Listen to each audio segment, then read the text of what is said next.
Hello friends, ரொம்ப நாள் ஆச்சு டிஏஎம்எல் vlog போட்டு. ஸோ இந்த vlogல நம்ம ஒரு மினி மார்னிங் ரொட்டீன் vlog தான் பார்க்க போகிறோம். இன்றைக்கி டே வந்து 5:15க்கு ஸ்டார்ட் ஆகிடுச்சு. மார்னிங் எழுந்த உடனே என்னுடைய ஃபஸ்ட்டு ஒர்க் வந்து அரிசி ஊற வைக்கிறது தான். அரிசி ஊற வச்சுட்டு தான் அதுக்கப்புறமா ப்ரஷ் பண்ணுறதா இருந்தாலும் எதுவாக இருந்தாலும் ப்ரஷ் பண்ணி முடித்த உடனே நான் ஃபஸ்ட்டு ஒர்க்காக வந்து 3 கிளாஸ் வாட்டர் குடிச்சிடுவேன். இது வந்து நான் சின்ன வயசில் புக்ஸில் படித்தது. புக்கில் நம்ம ஸ்கூல் படிக்கும்போது ஒரு நல்ல விஷயம் எது படித்தாலும் நான் ஃபாலோ பண்ணுவேன். அப்போயிலேருந்தே சின்ன வயசுலேருந்தே நான் வந்து பல் விளக்குன உடனே ஒரு 3 கிளாஸ் ஆஃப் வாட்டர் வந்து குடிச்சிடுவேன். இன்றைக்கி மெனு வந்து லெமன் ரைஸும் அப்புறம் சோயாபீன்ஸ் ஃப்ரை, அதுக்கப்புறம் இட்லி, தக்காளி சட்னி.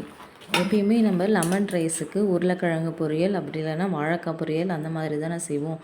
ஒரு டைம் வந்து சோயாபீன்ஸ் பொரியல் சாப்பிட்டு பார்த்தீங்கன்னா நீங்கள் எல்லாத்துக்குமே இந்த சோயாபீன்ஸ் வறுவல் தான் சாப்பிடுவீங்க. அந்த காம்பினேஷனை விட இந்த காம்பினேஷன் ரொம்பவே சூப்பராக இருக்கும். இந்த ஆனியன் வச்சுருந்த ரேக் வந்து நான் மீஷோவில் வாங்கினது தான். இந்த கார்னருக்கு அழகாக ஃபிட் ஆகிடுச்சு. 2 இயர்ஸ் ஆச்சு. எவ்வளோ வெயிட்டான பொருள் வச்சாலும் சூப்பராக தாங்கும். சோயாபீன்ஸ் வறுவலுக்காகவும் அப்புறம் சட்னிக்காகவும் வெங்காயம் தக்காளி அரிய போகிறேன். நான் வந்து அருவாமனையில் தான் அரிய போகிறேன். ஆனால் வந்து கத்திலையும் அரிய தெரியும். கத்தியில் மட்டும் கட் பண்ண தெரிஞ்சவங்க தான் எனக்கு அருவாமனையை யூஸ் பண்ண தெரியாதுன்னு சொல்லுவாங்க. பட் அருவாமனை யூஸ் பண்ணுறவங்க ரெண்டுத்துலேயுமே அறிவாங்க. போய் தூங்குடா, போய் அப்பா கூட தூங்கு பெட்டில்.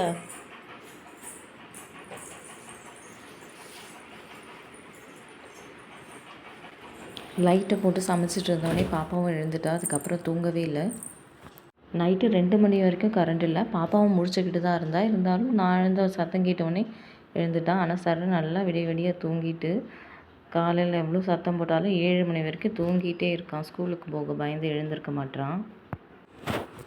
ஓலை ஒரு பக்கம் வச்சாச்சு, 2 வானலும் வச்சாச்சு. ஒன்று வந்து சோயாபீன்ஸ் வறுவலுக்கும் சட்னிக்கு வதக்கிறதுக்கும் வச்சுட்டேன். சோயாபீன்ஸும் நல்லா ஊறிடுச்சு. இந்த சோயாபீன்ஸ் வறுவலுக்கு வந்து நான் கரம் மசாலா ஏற்கனவே அரைச்சி வச்சுருக்கேன். ஹோம்மேட் கரம் மசாலா தான். அதோடைய ரெசிபி வந்து உங்களுக்கு இன்னொரு நாள் ஷேர் பண்ணுறேன். ஸோ ஒரு பக்கம் கடுகு போட்டு தாளித்து வச்சுட்டு இந்த பக்கம் வந்து சோயாபீன்ஸ் பொரியலுக்கு கரம் மசாலா போட்டுட்டேன்.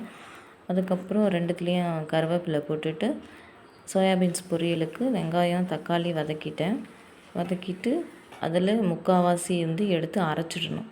கரம் மசாலா போட்டிருக்கிறதுனால நான் எக்ஸ்ட்ரா எதுவுமே ஆட் பண்ணலை. இல்லைனா நீங்கள் வந்து இஞ்சி பூண்டு பட்டை கிராம்பு சோம்பு இது எல்லாமே அரைச்சி ஊற்றினா ரொம்பவே டேஸ்ட்டாக இருக்கும். நான் வந்து கரம் மசாலாவில் இது எல்லாமே ஆட் பண்ணி அரைச்சி வச்சுருக்கேன். ஊற வச்ச சோயாபீன்ஸை நல்லா புழிஞ்சு எடுத்துக்கிட்டேன். அதுக்கப்புறம் வந்து வெங்காயம் தக்காளி கொஞ்சம் எடுத்துட்டு சோயாபீன்ஸ் அது கூட சேர்த்துட்டு மஞ்சத்தூள் மிளகாத்தூள் உப்பு தேவையான அளவு போட்டு இப்போ நம்ம அரைச்சி வச்ச விழுதையும் சேர்த்துக்கலாம். விழுதை சேர்த்துட்டு தேவையான அளவு தண்ணி ஊற்றிக்கணும். ரொம்ப வானல் ஃபுல்லாலாம் தண்ணி வைக்கக்கூடாது. முழுகிற அளவுக்கு ஜஸ்ட்டு தண்ணி வச்சா போதும்.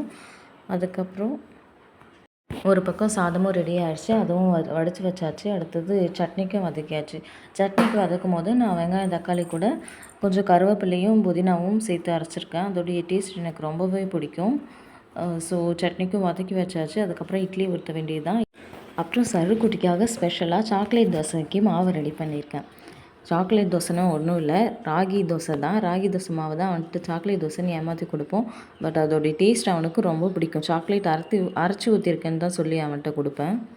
அப்புறம் லெமன் ரைஸுக்கும் எல்லாமே ரெடி பண்ணியாச்சு. அந்த லெமன் பிழிஞ்ச தோல் வச்சு நான் வந்து விளக்குத்தட்டு விளக்குறதுக்காக யூஸ் பண்ணிப்பேன். அவ்வளோதான். பிரேக்ஃபாஸ்ட் லன்ச் எல்லா ஒர்க்கும் முடிஞ்சது. சோயாபீன்ஸ் லெமன் சாஸும் ரெடி ஆகிடுச்சு. அதுக்கப்புறம் சட்னி இட்லி எல்லாமே ரெடி ஆகிடுச்சு. இன்னும் லெமன் சாஸை ஊற்றி சாதம் கிண்டி வைக்க வேண்டியது தான். காலையில் இன்றைக்கி 7:00 பிரேக்ஃபாஸ்ட் லன்ச் ஒர்க் எல்லாமே முடிச்சிருச்சு. காலையிலே நல்லா சிறப்பான சம்பவம் ஒன்று பண்ணேன். எங்கேயோ பார்த்துக்கிட்டே கேட்டை திறந்துட்டு காலில் செம்மையாக அடிபட்டுருச்சு. நகத்தில் நல்லா நசுங்கி ரத்தம் கட்டிக்கிச்சு. சின்ன வயசுலலாம் நம்ம அடிபட்டுச்சுன்னா அந்த சாக்கை வச்சு அப்பா இன்றைக்கி ஒரு நாளைக்கு வேலை செய்ய வேணான்னு சொல்லிவிட்டு ரொம்ப நடிக்கிற மாதிரிலாம் சீன் போடுவோம்ல, அப்படிலாம் மேரேஜுக்கு அப்புறம் பண்ண முடியாது. என்ன ஆனாலும் என்ன வலிச்சாலும் நம்ம தான் செஞ்சே ஆகணும். ஸோ அப்படியே தாங்கி நடந்து மற்ற வேலையை முடிச்சாச்சு. ஸோ மார்னிங் ரொட்டீன் எல்லாமே 9:15க்கே முடிஞ்சிடுச்சு. வாஷிங் மிஷினில் துணி போட்டுட்டு வீடு ஃபுல்லாமே க்ளீன் பண்ணி முடிச்சுட்டா அந்த டேவோடைய ரொட்டீன் அன்றைக்கி முடிஞ்சிடும். ஸோ என்னுடைய ரொட்டீன் எப்பயுமே இப்படி தான் போயிட்டுருக்கும். லன்ச் பேக் பண்ணி சரப்பாக்கு கொடுத்துருவேன். சருக்குட்டியும் அனுப்பி விட்டுருவேன். அப்புறம் நான் கனியும் குளிச்சுட்டு சாப்பிட்றது எல்லாமே 10:00 முடிஞ்சிடும். அதுக்கப்புறம் என்னுடைய டைம் என்னோட படிக்கிறதுக்கான டைம் சர்க்குட்டி வர வரைக்கும் 4 o'clock வரைக்கும். ஸோ என்னுடைய டே இப்படி தான் போயிட்டுருக்கு. உங்களுக்கு எப்படி போகுதுன்னு கமெண்ட் பண்ணுங்கள். தேங்க்யூ.